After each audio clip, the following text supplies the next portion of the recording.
Hey, everybody, welcome back to another episode of Workout Your Faith with Vincent Jackson. I am your host. Today, I want to make a quick video, talk about some of the biggest gym myths that I see when it comes to like building muscle. I really feel like this would be a good video topic to just have conversation about what that looks like. Since I've been working out, I've seen these. I've also done these myself, thinking that this is an actual thing. So I wanted to go over 5 different gym myths that I feel like would apply to a lot of people. So the first gym myth is you have to train till failure on every set. So this is just absolutely not true. There's so many different progression schemes that you can do. I will say what will benefit you is training close to failure on most of your sets. So that's completely different than training to failure on all your sets. And we got to understand what failure means. That means you literally cannot do another rep. Or like you failed on that rep. So for instance, like if I'm doing squats and I try to go for a rep and I like have to go underneath because I can't do it, that's training till failure. But let's say I'm squatting and I did a rep and I did another rep and I barely got it up. I would stop there because now it's like you've trained one rep shy of failure. That's just better for your body overall because what's going to happen is if you just consistently train to failure, you're going to shoot yourself. Honestly, you're not going to be able to keep going with the rest of your workout. So failure at times is important. Like for instance, I know some people that do 3 sets of like, let's just say like hack squat, and on that last set they'll take it to as many reps as possible. So let's say they'll do like 10 reps, and on that last set they'll go to failure, or they'll go to like 1 rep shy of failure. So that's how you can do that. But training to failure on every single set is just going to shoot yourself, honestly. Second myth that I have seen is people thinking that more soreness equals more muscle. So once again, I've thought this for a long period of time that the more sore you are, the more you've done. All that means is that's just how much you've broken down that muscle, and it's going to just take that much longer for it to recover.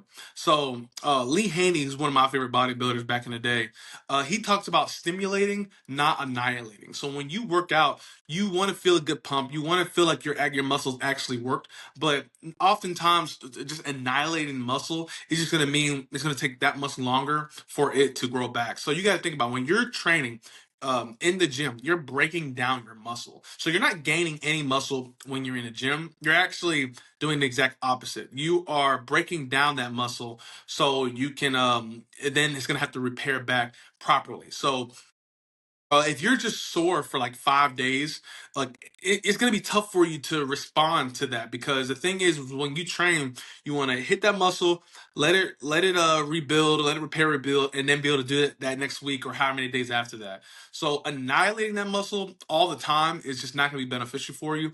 Once again, at times I get it. You have that mentality, you want to go hard, cool. But annihilating it all the time is just not going to be beneficial for you in the long run. So the third gym myth that I have seen is thinking heavy weights is the best way to build muscle. So when I say lifting heavy weights, that means somewhere in like the 1 to 5 rep range. Once again, that's not like all the way true. Now I will say that's a good strength range. Like if you're trying to really focus on progressing in numbers, that lifting heavy at times will help you with that. Once again, you don't want to lift heavy all the time because that's just going to be allowing your body a lot to recover from, allowing your joints. So for what I do is I have a certain range that I feel like is best for me. So the progression scheme that I've been doing for a long time now, on like most of my like compound or like heavy lifts, I'll do 3 sets of anywhere from 8 to 12 reps. So I have a progression scheme for each rep because once again, I want to focus on each set being a good set. So like I said, 3 sets of 8 to 12. That first set, I'm trying to get 10 reps. So let's say I get 10. Cool. That second set with the same weight, I'm trying to get 8 reps. Let's say I get 8. Cool. Now for my third set, I'm taking off a good bit of the weight and I'm trying to get 12 reps. So that's my progression scheme. So for instance, let's say that first set I get 10, and that second set I get like 7 or 6. I won't move from that weight until that second set gets to 8. And then I want to try to do that like 2 weeks in a row of 10, 8, 12. Once I've done that, then I will progress and move forward. So for me, that's a good range because I'm still lifting heavy, but it's not to a deal where I'm just every single rep I'm like just trying my best to just get it up. I don't want to do that. Once again, I want to, feel the weight. I want to have good contraction and good push throughout each set. So the fourth muscle building myth is thinking that there's a perfect split. So honestly, and now I'm talking to myself, this is something I dealt with for a long period of time, thinking that there was a correct way to do like a certain body part, a certain split, or that you have to do this, you have to do that. Splits honestly aren't that big of a deal in the long run. For instance, let's say somebody trains 4 days a week and they do like an upper lower off day, upper lower off day, compared to somebody, well, let's just say hypothetically has the same genetics, same body, everything, and they do like a bro split Monday, Tuesday, Thursday, Friday. Over the course of 10 years, if their bodies are different, it's not going to be necessarily because of the split. It's because of how hard you're pushing. Are you tracking your stuff? You're eating, trying to progress on each certain exercise rather than the split that you're doing. So all the split does is just help you have a guideline of what you're doing for that week. So let's say you can only go to the gym 3 days a week. You're not going to try and do like a 6 day push pull leg split. Or let's say you can go to the gym 5 days a week. You're not going to be, it wouldn't make sense for you to do like full body every single day. If you're trying to gain the most amount of muscle, it just doesn't make sense. So you have to figure out what you're doing that you want to do.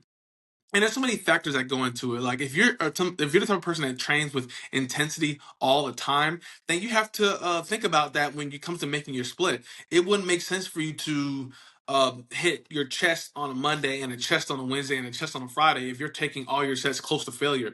You're not gonna be able to recover. So you have to figure out what is best for you to recover and also for your schedule when it comes to just daily life. Most of us, and when I say most of us, like 95% of people aren't bodybuilding or aren't bodybuilders that go on stage.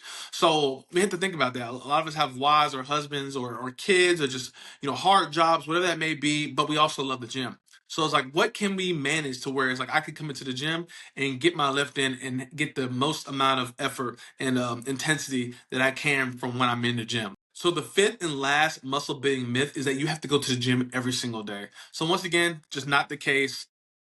The exact opposite is key. If you go to the gym 7 days a week, like when are you giving yourself time to actually to grow and rest?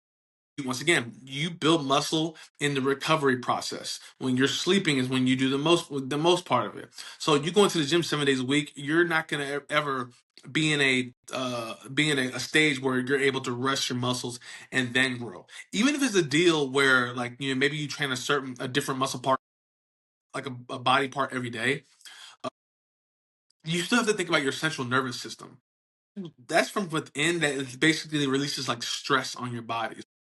If I do chest on a Monday, back on a Tuesday, like arms on Wednesday, quads on Thursday, shoulders on Friday, hamstrings on Saturday, and then like whatever on Sunday, yeah, I'm technically hitting a different body part every single day, but my body is still going through a lot of stress every single day. There's a big difference between like training 7 days a week versus 6 days a week. I, for instance, trained for 6 days a week a long period of time, and it worked for me for a good bit. But then once again, recovery started getting to the way where mentally I wanted to go to the gym, but my body was telling me, look, I need a rest day, or I just need that extra rest day. For me, now I go 5 days a week. That's perfect for me because I'm allowed to, it allows me to get to the gym, do what I need to do, get a good lift in, hit the muscles I need to hit, and then go from there. So training 7 days a week, like, yeah, you can do it, and I get it. You have like the mental part of it, where it's like I need to go to the gym. I feel better. That's just a part of my daily routine. I get it. And if you really have to go to the gym 7 days a week, have a day like in between, like on a Wednesday or Thursday, where you're doing stretching, or you do cardio, or you're doing mobility work, or you're doing plyometrics, whatever that may be. To where it's like, hey, I have to go to the gym, but you still give your muscles a break. So it's just focusing on the recovery aspect, but also allowing yourself to get to the gym and be in that environment to where I can get my day started. So I hope this helps. Like I said, these are like the five biggest myths that I've dealt with when it comes to going to the gym. But I hope these help. Let me know what you think. Like, comment, subscribe. Please, I'm really trying to grow this channel, put out as much information as I can. So love you guys. Y'all take care. Y'all have a good one.